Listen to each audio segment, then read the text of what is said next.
Support for today's episode comes from Amazon. Amazon is working toward a carbon-free energy future, doing more with less, investing where it matters most, and supporting communities where we operate. The risk map changed in Q2. Most companies haven't updated. Risk management often fails for a simple reason.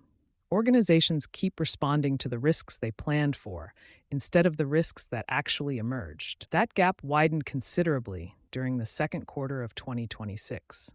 Most corporate risk registers still contain the familiar categories: regulatory compliance, energy costs, supply chain disruption, workforce safety, climate exposure. Those categories remain relevant. What changed during Q2 was the relative weight of each one and the speed at which several moved from manageable operational issues into strategic business risks. Many organizations have not adjusted accordingly. The result is a growing disconnect between where executive attention is focused and where exposure is actually increasing.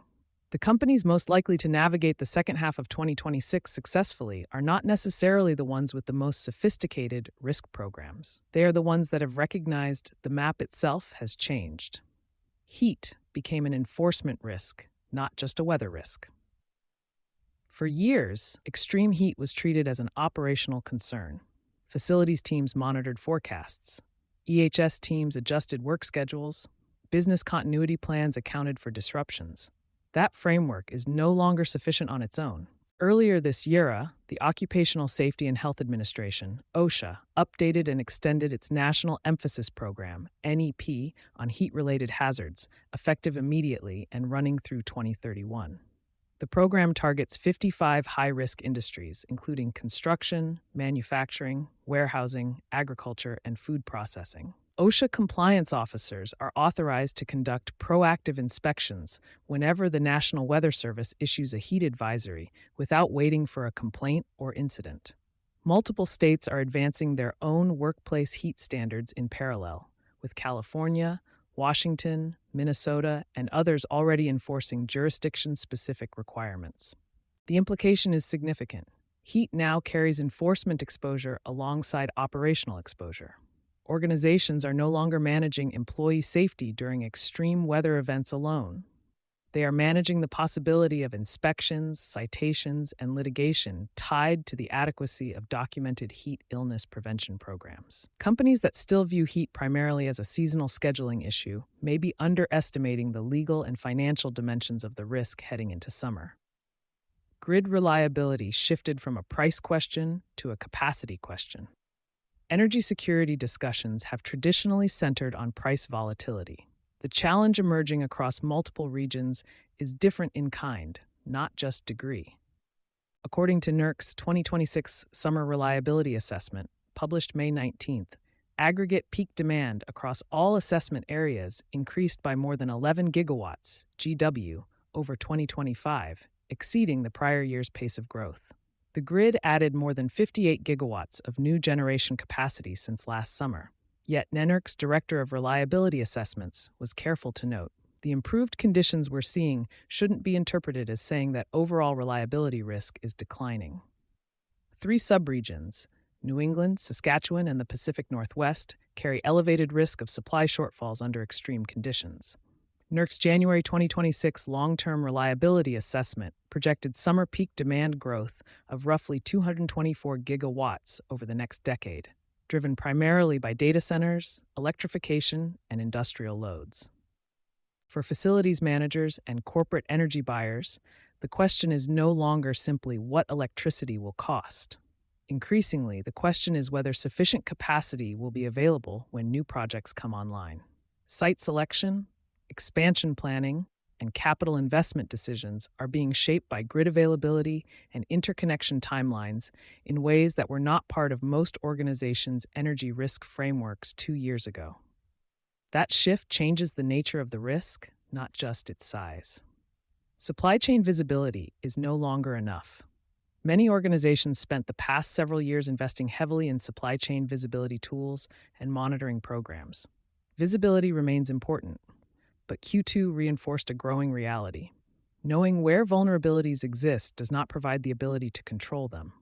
Trade tensions, tariff uncertainty, geopolitical instability, critical mineral competition, and transportation disruptions continue creating volatility throughout global supply networks. The organizations experiencing the greatest resilience are increasingly those that have moved beyond visibility toward redundancy, supplier diversification, and procurement flexibility. The distinction matters. Visibility tells organizations where a problem exists. Structural resilience determines whether they can do anything about it when it arrives. The gap between those two capabilities has become a growing source of unpriced risk. AI infrastructure is creating indirect exposure across operations. AI remains one of the most discussed strategic opportunities in corporate planning. It is also becoming an infrastructure challenge with consequences that reach well beyond technology teams. The rapid expansion of AI-related computing demand is accelerating pressure on data centers, electricity systems, water resources, semiconductor supply chains, and construction markets simultaneously.